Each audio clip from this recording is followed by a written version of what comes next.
हमारे चैनल के सभी दर्शकों को डॉक्टर रमेश का प्रणाम। जय श्री राम।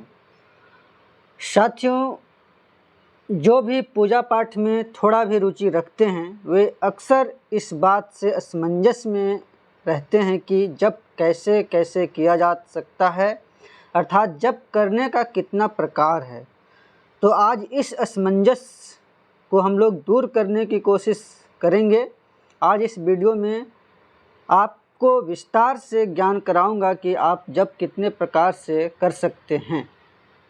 और ये जप की बात हो रही मंत्र जप करने की, जो आप गुरु के द्वारा जो मंत्र दिया जाता है उसका जप कैसे करना है, इसके बारे में यहाँ पे बात होगी।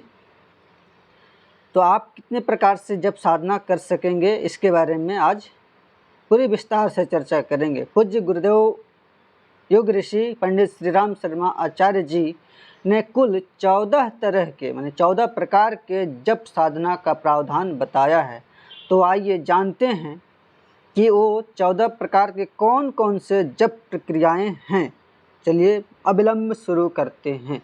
सबसे पहले हम लोग जानेंगे कि जप क्या है, उसका अर्थ क्या है। अग्नि पुराण के अनुसार जप को कहा गया है जकारो जन्म विच्छेदः पकारः पाप नाशकः तस्या जप इति प्रोक्तो जन्म पाप विनाशकः। अर्थात ज का अभिप्राय जन्म का विच्छेद और प का अर्थ हृदय में भगवान का नाम लेने को भी जप कहते हैं। एक ही पापों का विनाश, जिसमें जन्म मरण और पापों का विनाश हो, वही जप कहलाता है।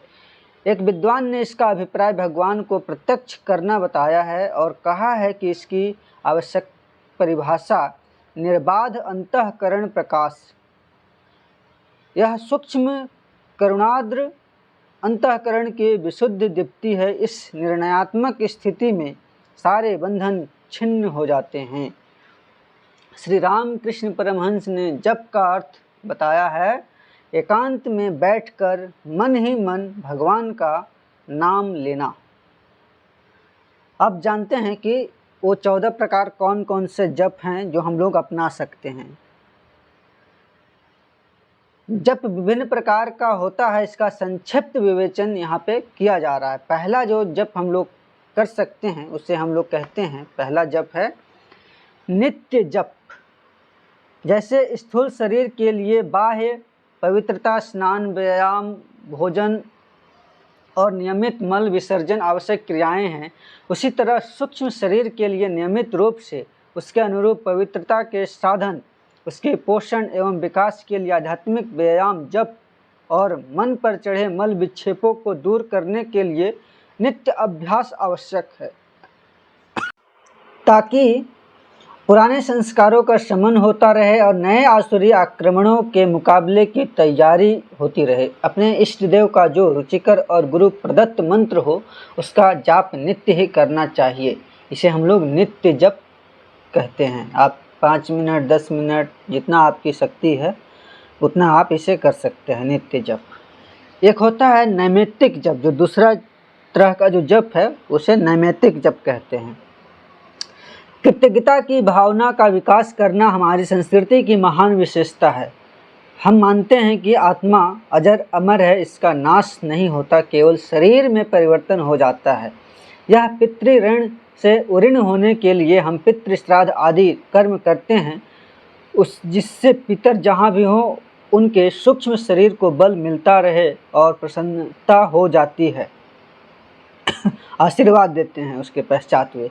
तो वे देव पितरों के संबंध में जो जप किया जाता है उसे नैमित्तिक जप कहते हैं। नैमित्तिक जप मतलब किसी को खुश करने के लिए या किसी विशेष अवसर पर जो किया जाता है उसे नैमित्तिक जप कहते हैं, और यह पितृपक्ष में किया जाता है। इसके अतिरिक्त पर्व तिथियों में अथवा अमावस्या, पूर्णिमा, एकादशी, शिवरात्रि, रामनवमी, नवरात्रि, गणेश चतुर्थी, कृष्ण जन्माष्टमी, इन सभी उत्सवों पर भी जब आप जप करते हैं विशेष तरह का, तो उसे नैमित्तिक जप कहते हैं। तीसरा जो जप है वो काम्य जप है। जब साधना विभिन्न प्रकार के प्रयोजनों से की जाती है, साधक का मत सकाम और निष्काम दोनों प्रकार का हो सकता है। मन के स्तर के अनुकूल ही साधना चलती है। जिस तरह आरंभिक साधक के लिए मूर्ति पूजा और अन्य बाह्य उपकरणों की आवश्यकता होती है, क्योंकि उसके लिए ईश्वर के निराकार रूप में कल्पना करना सहज नहीं है, इसी तरह पशु भाव के साधक को ईश्वर आराधना के लिए और उसे आकर्षित करने के लिए पहले भौतिक सिद्धियों की उपलब्धि में सहयोग दिया जाता है, जिसमें उसे विश्वास दृढ़ता बन जाए, आत्मकल्याण की साधना अगली सीढ़ी चढ़ने के लिए तैयार हो। किसी विशेष उद्देश्य से के लिए सकाम साधना की जाती है तो उसे हम काम में जप कहते हैं। मतलब किसी कामना को आधार बनाकर कि हम ये इसको करने से अगर ये पूर्ति हो जाएगा तो हम और करेंगे, और कामनाएं उसमें जुड़ती चली जाती है। ऐसे इससे देव शक्तियों को आकर्षित किया जाता है तो अभिष्ट सिद्धि में सहायक होती है। अब होता है चौथा जो जप है, निषिद्ध जप। साधक किसी भी क्षेत्र में साधनारत हो, उसका कुछ भी उद्देश्य हो, उसके विधि विधान का महत्व होता है। यदि उसकी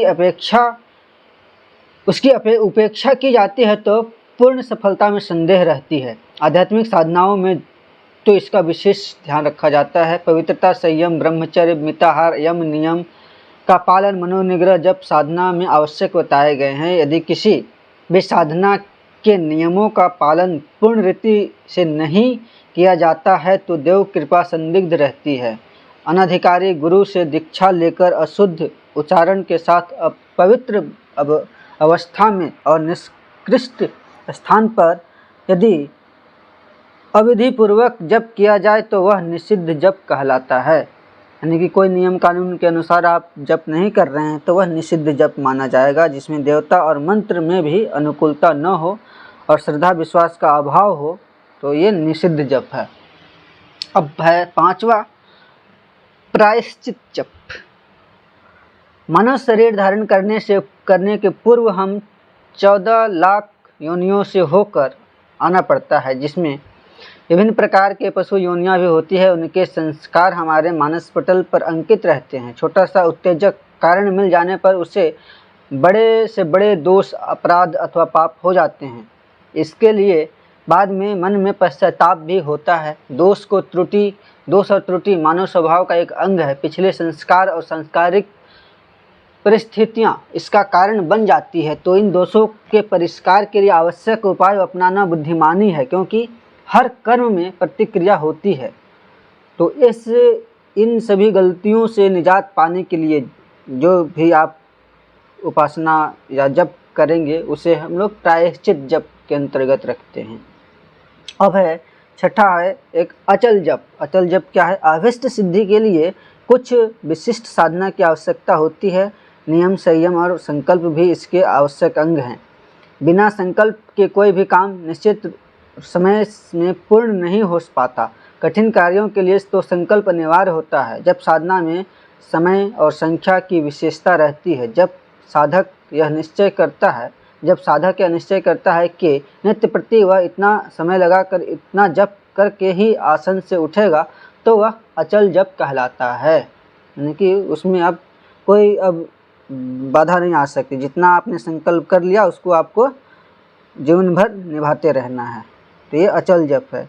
या विशेष कुछ दिनों के लिए भी कर सकते हैं, जीवन भर नहीं तो मतलब कि मान लीजिए हम 8 दिन तक ऐसा करेंगे तो वो भी अचल जप है। अब है चल जप। चल जप क्या होता है? अन्य जप तो विधि पूर्वक आसन पर बैठकर किए जाते हैं, परंतु चल जप किसी भी परिस्थिति में किया जा सकता है। चलते फिरते, यात्रा में भी, कहीं भी यह हो सकता है। इसके लिए किसी प्रकार का प्रतिबंध नहीं है।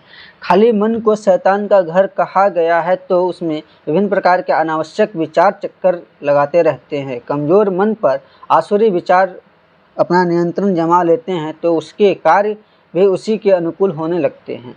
इससे बचने के लिए आवश्यक है कि मन को बुरे विचारों से रोकने के लिए उसमें आपको सद्विचार भरना पड़ेगा। तो यह कैसे होगा? तो मंत्र से होगा। इसीलिए जो भी आप मंत्र का जप करेंगे उस दौरान उसे हम चल जप कहते हैं। अब है वाचिक, 8वां जप। वाचिक जप क्या है? भगवान मनु ने इस जप की महिमा का वर्णन करते हुए कहा है कि यह विधि यज्ञ से 10 गुना श्रेष्ठ है। जिस मंत्र उच्चारण को अन्य व्यक्ति भी सुन सके उसे वाचिक जप कहते हैं। जब आप मंत्र जप करें और आपके आसपास बैठे लोग भी उसे सुन सकें तो उसे वाचिक जप कहा जाता है। आरंभ में साधक के लिए यही ठीक रहता है, क्योंकि अन्य जप अभ्यास साध्य है। यह जप निम्न कोटि का माना जाता है, फिर भी शब्द विज्ञान की महत्ता स्वीकार करते हुए इसकी उपयोगिता को स्वीकार करना ही होगा। योगियों का कहना है कि इसमें वाक सिद्धि हो जाती है और षट चक्रों में विद्यमान वर्ण बीज शक्तियाँ जागृत होने लगती है। वर्ण बीज, जो भी बीज मंत्र हैं, तो वो वाचिक जप कहलाएगा जब आप बोल के करते हैं कोई जप। अब 9वां है उपांशु जप। मनुस्मृति 2 अध्याय के 85 श्लोक यानी 85 में के अनुसार उपांशु जप उसे कहते हैं कि मंत्र का उच्चारण होता रहे, होठ हिलते रहे, परंतु पास बैठा व्यक्ति भी उसे सुन न सके। जापक स्वयं भी उसे सुने, यानी कि स्वयं ही उसे सुनना है आपको। जब आप कोई भी जप कर रहे हैं मन में और होठ हिल रहे हैं, लेकिन आपके आसपास बैठे लोग भी उसे सुन नहीं पा रहे, आपको बस सुनाई दे रहा है, उसे हम उपांशु जप कहते हैं। इससे क्या होती है कि मन की जो वृत्तियां हैं अंतर्मुखी होने लगती है। अब है भ्रमर जप, 10वां। भ्रमर के गुंजराव की भांति गुनगुना कर इस जप की विशेषता है कि इसमें होठ और जिह्वा नहीं हिलते।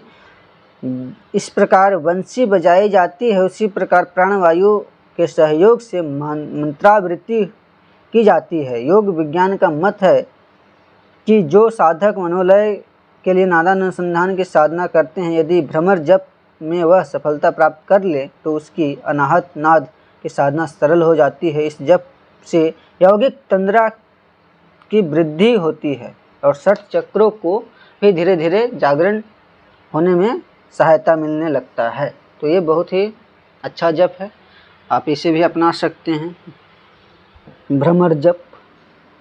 अब है मानसिक जप क्या है?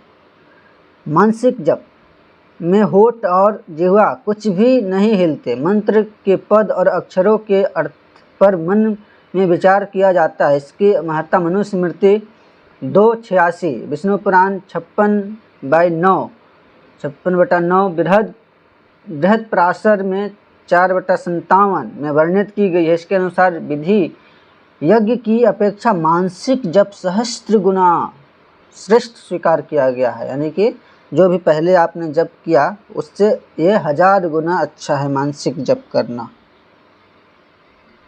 इसमें आपको बोलना नहीं है, बस मन में मंत्र के अर्थ भाव उसके उच्चारण को करते रहना है।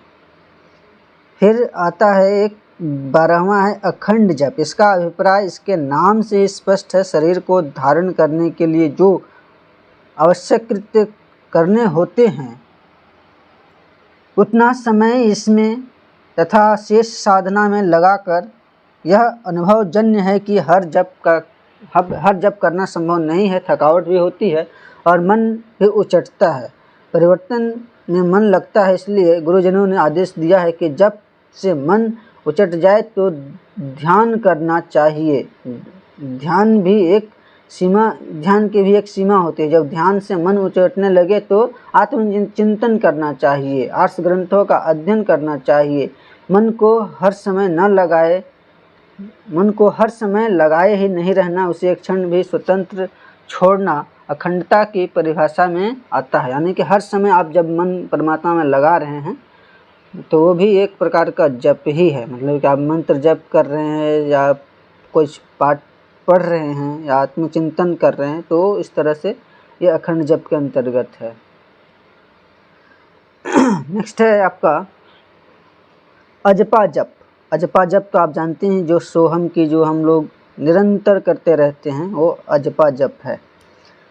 13वां जप था यह, जिसमें कि आप सो की ध्वनि सांस लेते हुए और हम की ध्वनि सांस छोड़ते हुए, इसका अनुभव आप अगर अपना अनुभव बढ़ा लें, समय बढ़ा लें अनुभव समय, तो यह अजपा जप कहलाता है। और 14वां है लास्ट, प्रदक्षिणा जप। इसकी प्रक्रिया नाम से ही स्पष्ट है कि बट, अटुम्बर व पीपल के वृक्ष को पवित्र माना जाता है। जप करते समय परिक्रमा करनी पड़ती है।